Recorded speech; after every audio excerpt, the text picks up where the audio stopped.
We are live. Okay, excellent. I want to thank everyone for tuning into Off the Record this evening. We have a special guest, an illustrious guest who's been a helper in the cause of rebuilding the Nation of Islam for quite some time, a great brother to many.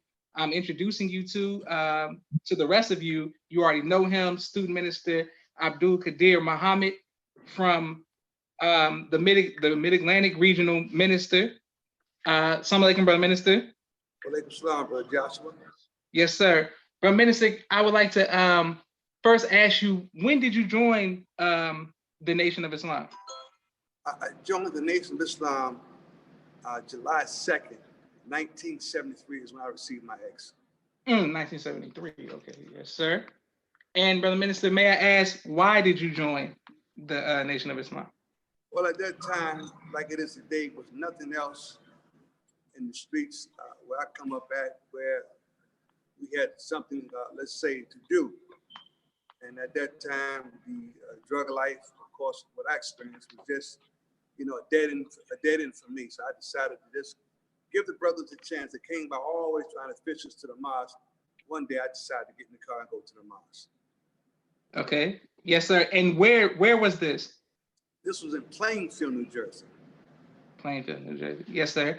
And who was it that introduced you? Like, who was speaking or that caught your attention? Well, the brothers who fished me out used to always come to junior high school I used to go to school at with briefcases. They wore their white shirts and had their pants looking sharp, creased. And at that time, we were trying to be slick, but it was always attractive to me. And yes, the brother at that time, he brought me to the mosque, and that's when I submitted. Wonderful. And walaikum salam, Sister Miriam. And thank you, Sister Rejoice, for watching as well. Yes, sir. Brother Minister, I didn't know that you were in the nation prior to 75. Once the nation fell, what made you come back to the nation? Well, again, in 1975, when the nation fell, it was like the lights going out. And then at that time, everything became dead. The Honorable Elijah Muhammad at that time was the light and the power. And if you would have been around back then, you would have saw the whole street life, even those that had good going for them, it went down the drain. And at that time, there was a dead, I shouldn't say dead, but it was a dull president of the country. You may not recall his name, was Gerald Ford. Even him, it's hard to remember his name because at that time, even he was there with no light at all. So the country was down because the light of us was taken away from us, and that was the most honorable Elijah Muhammad. Yes, sir. Yes, sir. Okay, excellent, sir.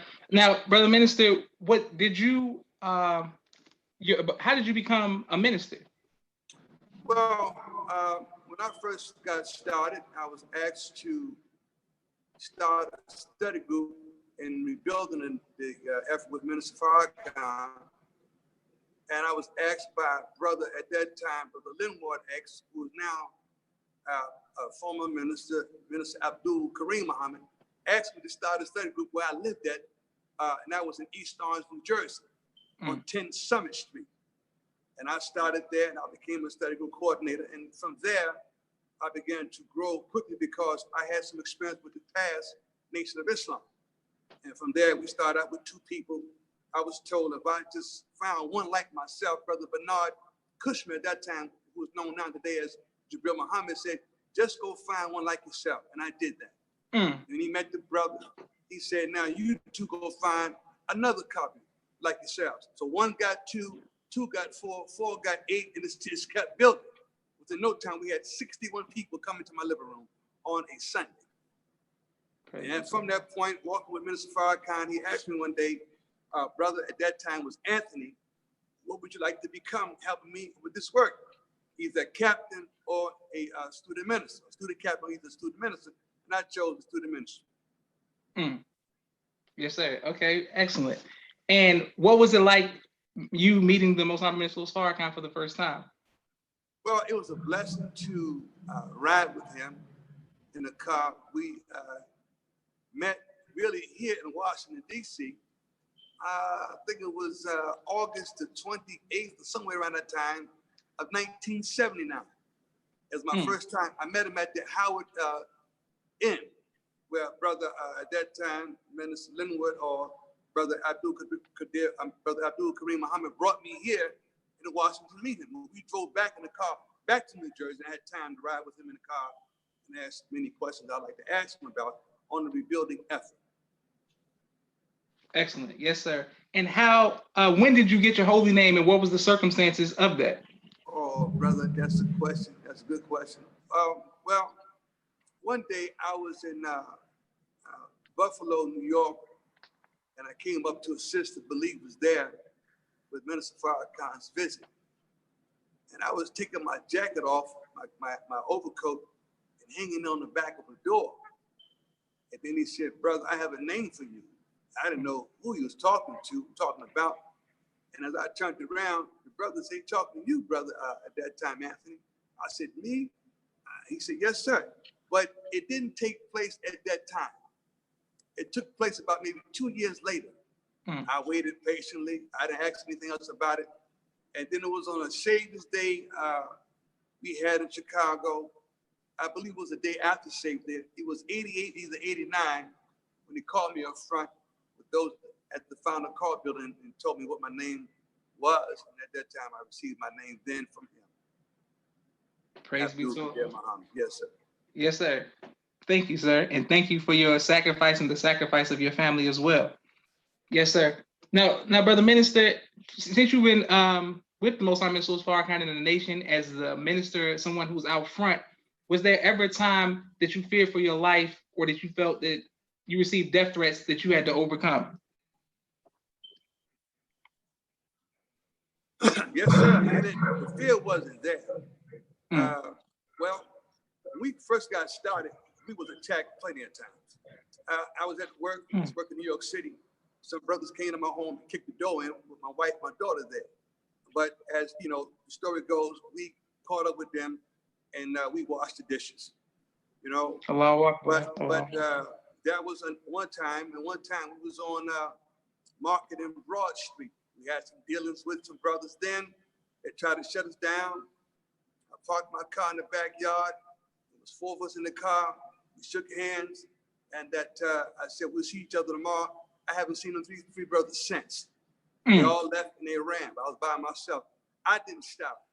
I always went against the odds with Minister Farrakhan in Newark, New Jersey. They said, you're not going to bring their teaching back here again. I said, with my dead body, we're going to bring it back here one more time. So it's been a constant struggle back then.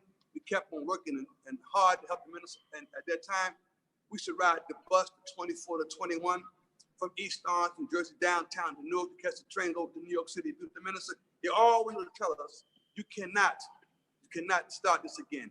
We didn't stop, we kept on going. So we kept on going. Here we are today with the minister for this time that we're living in right now. Excellent. Thank you, sir, for continuing that work. What was the climate back during the Million Man March, and what was that like an experience for you, sir? Well, during the Million Man March up in New Jersey, we had a great time organizing with Sister Frederica Bay, many others that we was bound to help the Honorable Farrakhan. And we made sacrifice to travel throughout the whole state. We had to start the LOCs and what we had done then, and make sure that there was other people of walks of life with us. It was not a Muslim stand. We got folk to take the lead. They lead us through this process. We just helped them out. And the outcome was we took the whole state of New Jersey. We shut down Canton, New Jersey. The mayor, the chief of police, all of them came over to the Million Man March at that time. But the whole state brought about 10,000, about 20,000 brothers down to Washington, D.C. at that time. Praise be to Allah. Yes, sir. Excellent work, and we thank you for that.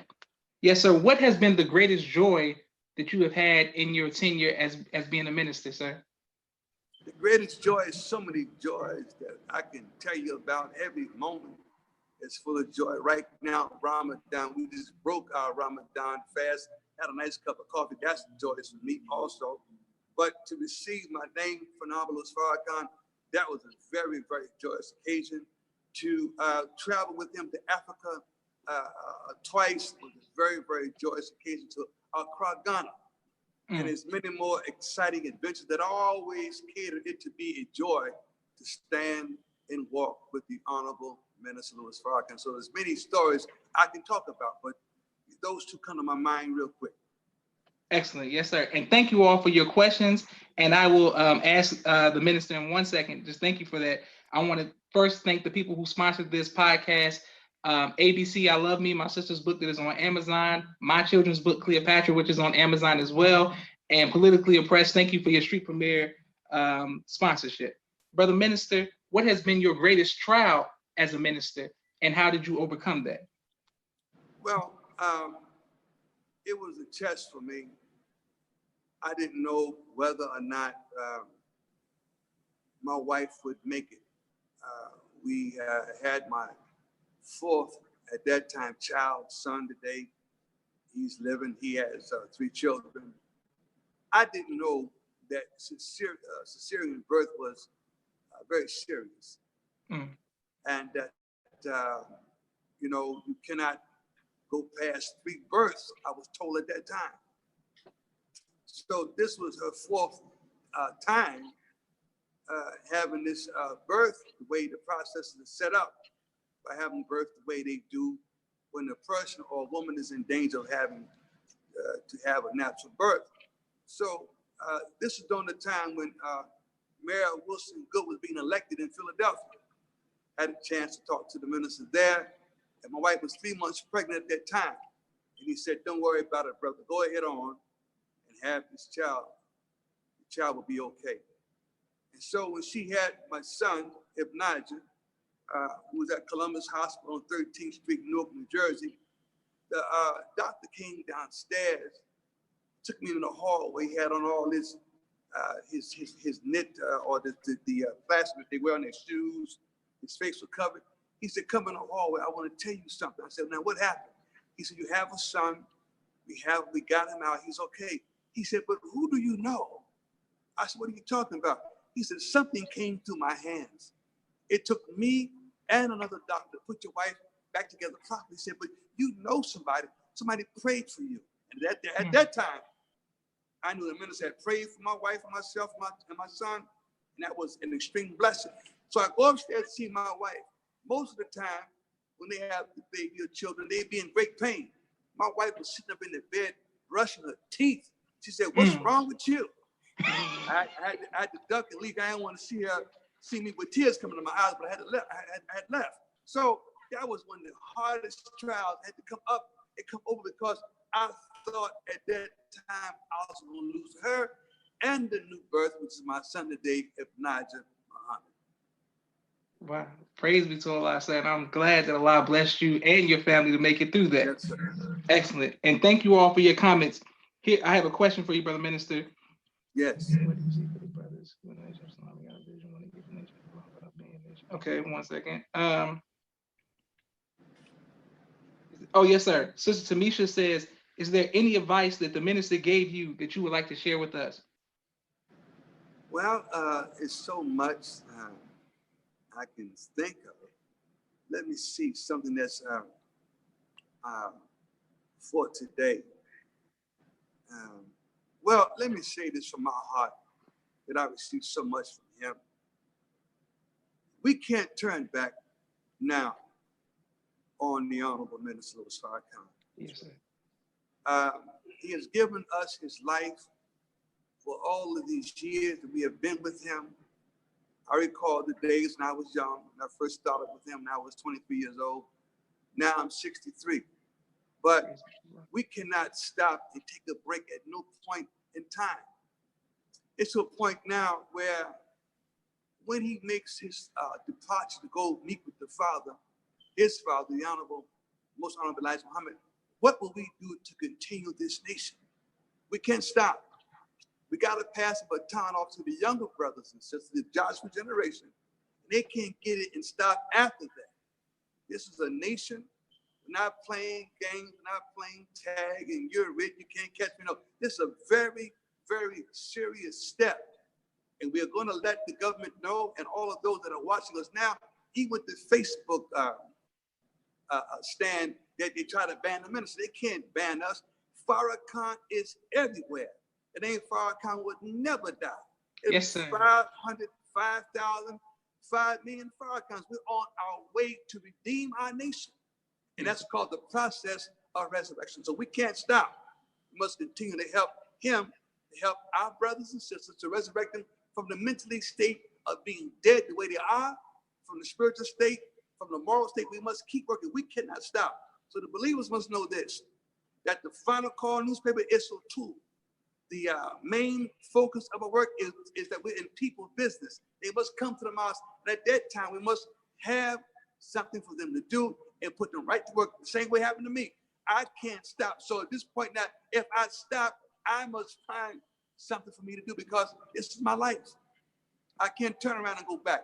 This is my life. I'm not going to stop until he said stop. But even at that time, I got to find something to do to help my brothers and sisters in the nation of Islam.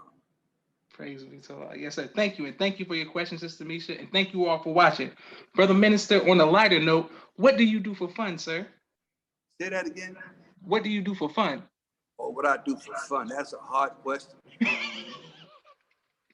It's 24/7 for me being a Muslim, brother. Yes, sir. Yes, sir. I like, well, I just like helping out the believers. To me, that's fun. And yes, sir. to do this all my life, since I was 17 to now, I just love doing this work. Helping him is fun. Helping the believers is fun. And to make sure that, you know, there's a mosque in every city of America and helping the believers to grow. That's fun. But what do we call fun? Let me think. Satan's Days is fun. Yes, sir. When he comes to town, it's fun. When Farrakhan comes to the city of Washington, D.C., it's fun. It's just having a good time. Right now, we're doing this. This is fun. Yes, sir. But on the fun side, let me see. Spending time with my family, my wife. We've been married going on 40 years. That's fun. Yes, yeah. Sir. And it's good to have. It's good to have, for those that are listening, it's good to have a wife and to have a husband and learn to love the one you're with. That's fun. That's fun. Yes, sir. I'm glad you said that. Brother Minister, what advice would you give to future husbands that are watching? So sort of maybe we could last as long as 40 years like you and your wife, sir. Well, brother, you have to be honest and faithful to your wife, and that she must be the same for you. And then you have to also let her do her part, and you do your part. And I'll say this again: learn to love the one you're with. And there's so many different ways that it can be displayed with you being fair with your wife and she's being fair with you. There's a lot to that topic that I like to share, but right now it's hard to get started on that. But it's the fact that when you marry for a bond. Your word is your bond. When you take this woman to be your lawful and wedded wife, well, that's what they say all the time. And you must say, I do to duty. I am going to take care of my wife and she would take care of me. And I'm going to say this to you now. When you get older, that's when the real trial kicks in. The one has to be rushed to the hospital. Let's see if he'll be there for me. Let's see if she'll be there for me. Let's see if the two of us work it out and be together. Because why? This is the real marriage that you got married for in the first place. When she's down, she needs you to pick her up and carry her to the ambulance, or he's down, you got to get him picked up. See, that's when the real marriage kicks in. And it's past, it's beyond how you look good, you're gonna get old together. And see, I always say this as a joke, but it's fun. We're gonna look pretty soon for some nice wheelchairs, her and I. You know what I'm saying? You know, because it's reality. Yes, sir. She may race me one day, I may race her, but the thing is this, that's love. She cooks for me, sometimes I cook for her, but that's really true love. And that's what I can say about being married for all these years. I'll call her this. Everybody call their wife, that's my honey. I'll call Felicia, that's my strawberry. See? Don't take my name now. That's my strawberry. That's how we survive in our marriage. That's how it's done. Praise be to Allah. Yes, sir. You have what advice would you give as far as raising sons versus raising daughters? What was the difference in raising your sons versus your daughters? Well, I noticed this coming up, that the husband always protects the daughters, and the wife always protects the sons. When it comes time for me to, at that time, to step to my sons, my wife would jump right in. Oh, hold on a minute now. No. Just give him a few minutes, because I want to know what happened. But the opposite is the same thing when it came to my daughter. Oh, stop now, sister. No, let me talk to her first. Because, see, it seems like it's a protection. But at the same time, we both will put together our efforts to make sure that they come up the right way. But no, you have to make corrections.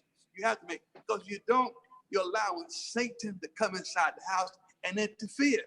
And before you know it, you have children that may tell you, I missed being a Negro. Can I try out being a lost man? I want to try this. I want to try that. But no, in my home, no, you can't practice that here. No, it's in here, it's Islam. So that was a struggle. But at the same time, I was able to hold on to them and I didn't let them get too far away from me, but they all came back. Now they all have children, they're married. I'm proud of that part, because in my lifetime coming up, my mother and father, they fought. They didn't get along, and here I am watching this. But I made it my bond. I would never go in the side door of a marriage or the back door. I'm coming in the front door. That means I'm going to start mine off the right way, watch my mom and pop do what they did to us. No, I can't do that to my son and my daughter. I want to do it the right way. So I always say that for you, that if you can look back and see this from your own past experience, you come in there with yours and theirs, and then get it right and get the table set the right way. You should have a nice marriage. Praise be to Allah. Two more questions, Brother Minister. What advice would you give to future fathers? Fathers, the word father is to help the fathers take their family and to go further, like the word father. Yes, so fathers have to spend time, again, on Fridays in my home. My son and daughter was young. Your mother don't cook on Fridays. That's her day off, because she's home doing all her work. When does she have a break? All right, Fridays, your mother don't cook. Tomorrow's MTT class, you got to be there. So listen, you're old enough now to do your own part. Go get your own food and, do for yourself. That's important. My day was Monday. That was my day, Monday. I'm going to class. Don't get in your father's way, because we look out for each other, but you're going to have to be a father to help further the family to strive to remain a family. You have to do that as husbands. Husband, which means house dweller. Band, dweller. He's the lead. His band, husband, his band, and wife. With the wife, there's life. You take the you, which is yourself. You take herself, which is another you. It becomes the W. You drop the L off of life. You become husband, his band, and the two of you, which is the W on life, what makes it what? His band and wife. Yes, sir. That's my little put together part. I put that together for me. But that's things I had to get myself on to make sure that my wife and I are together. And right now, she's happy. She's happy. She's happy. She got food ready. Right? Listen, brother, she has food waiting for me right now. F-O-O-D, food. Yes, sir. One last question for you, Brother Minister, before you go eat. What do you want your legacy to be? How do you want to be remembered to the younger generation and moving forward? A fighter for the Honorable Minister Farrakhan, mentally, morally, spiritually, and physically. Yes, sir. I want to die the death of a Muslim. Now, my choice is this. I don't want to be curled up in no bed in a hospital on a gurney. I want to be able to say that when the time comes for somebody to defend us, let me go first. That's my choice. I want to go and get mine in there real quick. If I got to go, fine. But it's all right, because I want to die the death of a Muslim. Not no Christian, not of this world. Allahu Akbar. Well, thank you very much, Brother Minister, for taking time out of your busy schedule. I'm very honored. Myself and my family thank you, and we thank you, and love you and your family, and continue the hard work of the Mid-Atlantic region. And thank you for your efforts in the drill competition as being a judge. I just admire you, Brother Oh, Minister, and admire your family as well. thank you so kindly, dear Brother Joshua, and those that are listening. May Allah bless us all. We all are Farrakhan. Assalamu alaikum. Walaikum salam. Thank you, Brother Nasser. Thank you.